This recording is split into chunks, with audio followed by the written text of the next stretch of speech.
నల్లగొండ జిల్లాలో graduates MLC ఉప ఎన్నికకు ఏర్పాట్లు పూర్తయ్యాయి. ఈసారి జంబో బ్యాలెట్ బాక్స్ ఏర్పాటు చేసినట్లు ఆర్వో హరిచంద్ర తెలిపారు.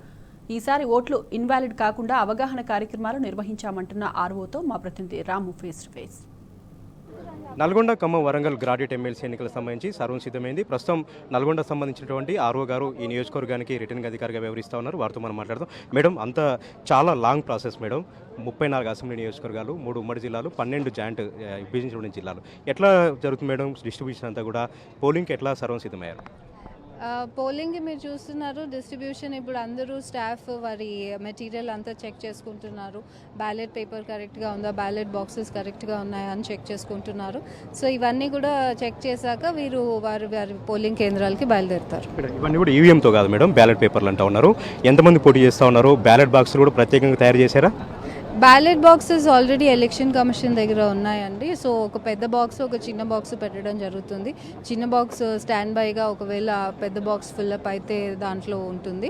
వాటిని సెక్యూర్ చేయడానికి కూడా ప్రాపర్ పేపర్ సీల్స్, తర్వాత ఆ సీల్స్ ఆ ఏజెంట్స్కి, పొలిటికల్ పార్టీస్ అండ్ క్యాండిడేట్స్ ఎవరైతే ఉంటారో వారి ఏజెంట్స్కి కూడా చూపించి చేస్తారు ఆ ప్రాసెస్ మొత్తము. సిబ్బంది ఎంత మేడం? పోలీసులు కూడా ఎట్లా ఉపయోగించుకుంటున్నారు?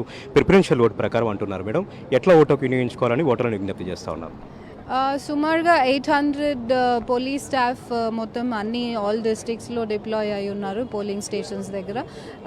రిక్వైర్మెంట్ ఉన్న చోట ఎక్కడన్నా సెన్సిటివ్ ఉంటే కూడా ఆ ఎస్పీస్ దాన్ని బేస్ చేసుకొని ఏదైనా సిఏపిఎఫ్ని వారిని కూడా పంపిస్తున్నారు. Otherwise also all polling stations మేము ఈ సీసీటీవీ కెమెరాలో కవర్ చేస్తున్నాము. సో ఏ విధమైన అన్టువర్డ్ ఇన్సిడెంట్ జరగకుండా చూసుకుంటున్నాం. 12 జిల్లాలు ఉన్నప్పటికీ కూడా మీరే ప్రత్యేకం మేడం, మీరే ఆర్ఓ గారు. ఎట్లా ఏర్పాటు చేస్తూ ఉన్నారు? కౌంటింగ్ సంబంధించి, రిసీవింగ్ సంబంధించి, స్ట్రాంగ్ రూమ్ సంబంధించి కూడా ఎట్లా ఏర్పాటు చేస్తూ ఉన్నారు సమాంతరంగా? మన అగ్రికల్చర్ గోడౌన్ ఉందండి ఇక్కడ నల్గొండ దుప్పల్పల్లిలో. అక్కడ మేము స్ట్రాంగ్ రూమ్ ఏర్పాటు చేయడం జరిగింది. అదే కౌంటింగ్ సెంటర్లో మేము కంటిన్యూ చేస్తాము. 5th తర్వాత కౌంటింగ్ ప్రాసెస్ అక్కడ స్టార్ట్ అవుతుంది. ప్రీవియస్ ఎన్నికల్లో మేడం 22,000 ఓట్లు ఇన్వాలిడ్ అయ్యా మేడం. ఈసారి అలాంటి పొరపాట్లు జరగకుండా ఎట్లా విజ్ఞప్తి చేస్తూ ఉన్నారు ఓటర్లకి? అదేవిధంగా పోలింగ్ కేంద్రంలోకి వేటిని అనుమతి చేస్తూ ఉన్నారు, వేటిని రద్దు చేస్తూ ఉన్నారు? మేము పోలింగ్ కేంద్రాల్లో అయితే పోస్టర్స్ పెడుతున్నాము. ఇప్పుడు మీకు డిస్ప్లే చేస్తాము అది ఎలాగా ఓటింగ్ ప్రొసీజర్ అనేది. మీరు కూడా మీ ద్వారా, మీ మీడియం ద్వారా అందరికీ తెలియజేయచ్చు voting procedure, so that confusion లేకుండా ఉంటుంది. ఫోల్డింగ్ కూడా మా స్టాఫ్ అందరూ గైడ్ చేయడానికి వాళ్ళందరికీ కూడా ట్రైనింగ్ ఇవ్వడం జరిగింది. లాస్ట్ టైం 4 రోజులు లెక్క పెట్టారు మేడం. ఈసారి కూడా అదే విధంగా ఉండబోతుందా?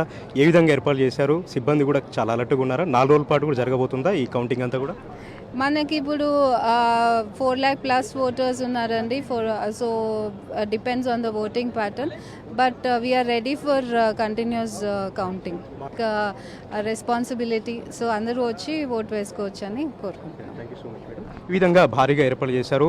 దాదాపు 12 జిల్లాలు, 34 అసెంబ్లీ నియోజకవర్గాలు ఎన్నిక జరుగుతుంది కాబట్టి ఇక్కడ ఎలాంటి పొరపాట్లు కానీ, చిన్న ఇబ్బందులు కానీ తలెత్తకుండా పకడ్బందీగా ఏర్పాట్లు చేస్తామని చెప్తా ఉన్నారు. రేపు ఉదయం 8 గంటలకు పోలింగ్ ప్రారంభమవుతుంది. సాయంత్రం 4 గంటల వరకు కూడా పోలింగ్ కానీ జరుగుతుంది. పోలింగ్ అంతా కూడా పూర్తయిన తర్వాత ప్రస్తుతం ఉన్నటువంటి ఈ రిసీవింగ్ సెంటర్కే ఆ బ్యాలెట్ బాక్సులన్నీ కూడా వచ్చి చేరుకుంటాయి. రేపు అర్ధరాత్రి వరకు నల్గొండలోని దుప్పలపల్లి వేర్ హౌసింగ్ గోడౌన్లో ఏర్పాటు చేసిన స్ట్రాంగ్ రూమ్కి ఇవన్నీ కూడా తరలించి జూన్ 5న కౌంటింగ్ నిర్వహించేలాగా సమాంతరంగా ఏర్పాట్లు చేస్తున్నామని కూడా ఈ నియోజకవర్గ ఆర్ఓ హరిచంద్ర గారు మనతో చెప్తా ఉన్నారు. Over to you.